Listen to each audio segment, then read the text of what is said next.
On est de retour les amis, Ça y est, courte c'est pause, parti. mais toujours de la bagarre ici. Toujours. On est où déjà, rappelle-moi? À Ponto Combo. je Ponto crois. Combo. Ouais. Qui porte très bien son nom aujourd'hui parce Exactement. qu'on est en direct de l'Horizon 2. En direct de l'Horizon 2, le tournoi bat son plein, on passe un excellent moment. Je suis Doc Valno Debris Bowser, je suis de nouveau accompagné de mon nouvel allié, ce cher Nas. On va vous commenter du tournoi de haute volée, du match de haute volée, parce que je crois que ce qui est en train d'arriver, mon cher ami, voilà, exactement, Echo contre Sokuda, Easy contre GLM, ça va être absolument exceptionnel. Ils sont prêts, le Brofist de rigueur avant chaque set. On va pouvoir lancer, et bien d'ailleurs, c'est parti. On est toujours sur cet Horizon 2, on les remercie et c'est parti pour du coup un petit SBF Palutena contre Roi Dadidou. Mec, je pense que j'ai jamais vu ce match-up. Il va renvoyer les Gordos, vitesse grand V, avec ses coups de sceptre.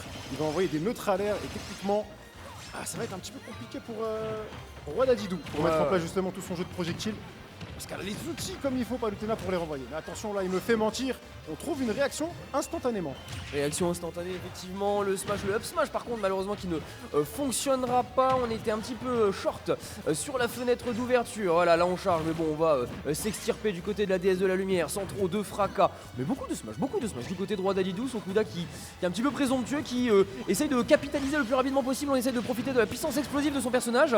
Mais le personnage adverse a aussi une belle Exploding Flame. Du coup, pour l'instant, on s'en sort franchement pas trop mal et ça reste serré. Ouais, ça se défend plutôt bien.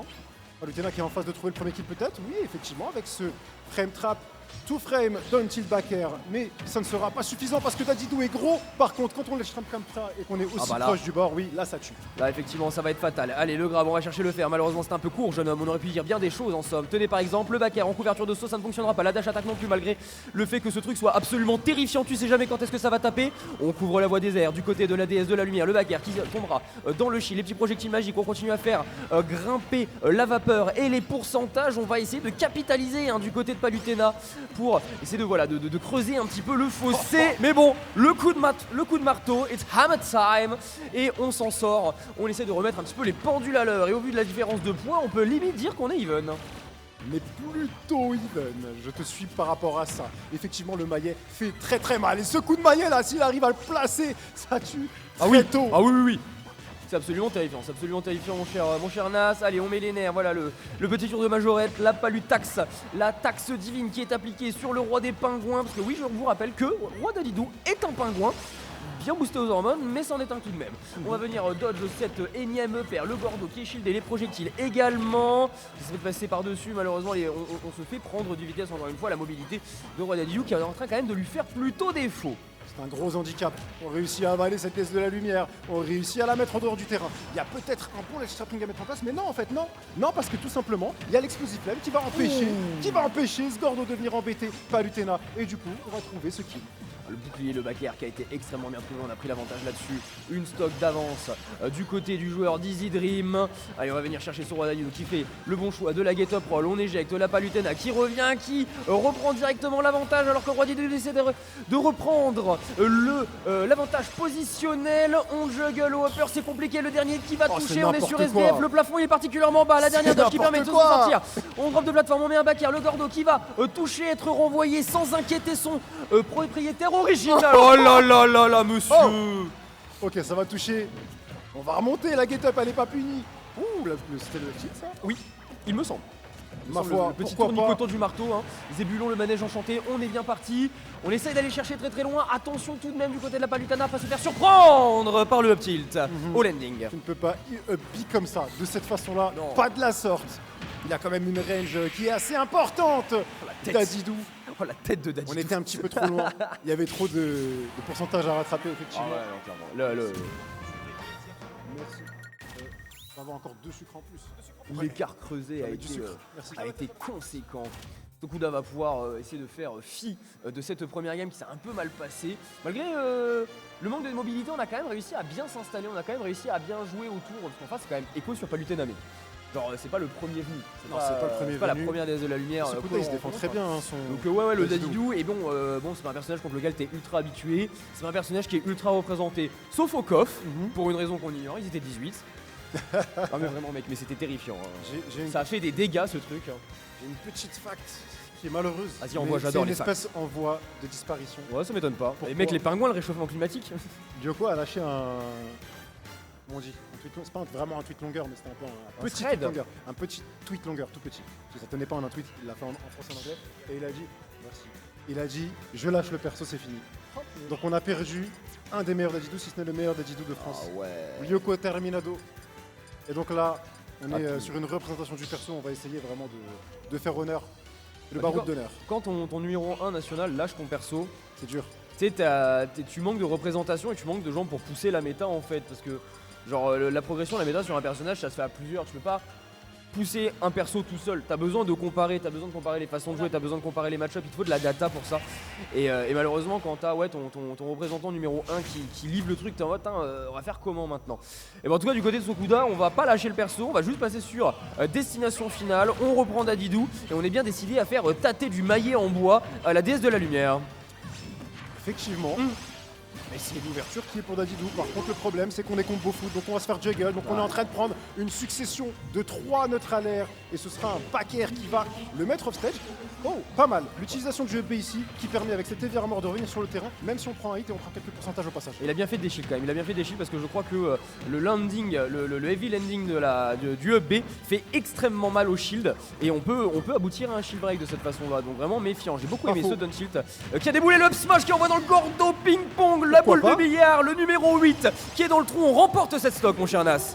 On n'avait pas eu un seul ledge trapping concluant, celui-ci en tout cas il a fait mouche et on voit qu'avec Dadidou quand ça fait mouche, ça tue. Ah oui, Très souvent. On est sur de la très grosse mouche là, on est celle qui est bien colorée, qui fait un bruit de malade, tu vois. Vraiment c'est particulièrement terrifiant. Non mais c'est vrai que Echo a pas trop droit à l'erreur, il a un personnage avec les outils pour gérer Dadidou, mais les erreurs se payent extrêmement cher en fait. Ruby sur onde, on peut même le dire. Oui. Ok, tu ne peux pas non plus ne pas respecter ça. À revenir, c'est compliqué du côté d'Adidou. Le Downhill fait vraiment un travail exceptionnel du côté de Palutena. Allez, le maillet qui est chargé, on va pas réussir à le choper. Bah oui, la pression, mais la pression du côté d'Ebgo, on la voit. On n'est pas inquiété. Le coup Vanessa en landing, on renvoie le gordo, on remet un air, le grab, Dunsthrow, back air, on n'aura pas le sweet spot, on l'envoie dans l'exploding flame, on touche à tout juste les ailes de la justice. On n'arrivera pas à inquiéter le Dadidou, mais qui se fait quand même, on va pas sentir balader. Hein. Ouais, c'est dur de pas se faire juggle. Encore une fois, down tilt into back air, on se fait tout frame, l'invincibilité qui disparaît, on se refait toucher, on va remonter avec ça. Wouah, le shield est implosé. À ce niveau-là, ça aurait été très chaud parce qu'avec cette rage, c'était smash mort. Oh bah bien sûr, le shield break de toute façon avec Dadidou, mec, à partir de 20%, je pense que t'es mort. Hein. En tout cas, l'exploding flame, lui, qui permettra bien de conclure la deuxième stock du joueur Sokuda, le joueur de... Oh là Monsieur le shield de la peau de chagrin, attention, on passe de l'autre côté. Tel duo, on se téléporte de l'autre côté de son adversaire, on réapplique la palutax, on fait monter directement à 62% son adversaire. Petit fer pour remettre en respect la déesse de la lumière. On repart sur du juggle, les ailes de la justice qui touchent une fois de plus. Ça racle tellement ce truc, c'est absolument terrifiant. Il est précis dans son spacing. Pour le moment, Echo, il se laisse pas impressionner, il touche toutes ses... Oh non. Ok, tous les aerials qui sont en train de fonctionner. Et là, on est très bien. On envoie un back air. On est quasiment à kill %. En fait, on est à kill %, même des deux côtés. On est clairement à kill %, à 127%, ça va être 134 et back air. Voilà, les phases, la ledge, elles sont compliquées pour Dadidou. Les phases à ledge sont vraiment compliquées pour Dadidou. Echo s'impose de par les outils de son personnage. Le nombre de stocks qui a été pris par juste Duntilt quelque chose à ledge quand Dadidou essaye juste de snap, c'est absolument terrifiant. Là, c'est. Duntilt back air, une option qui est trop forte. Oui, l'option est forte. L'option est trop forte. C'est ce qui a fait.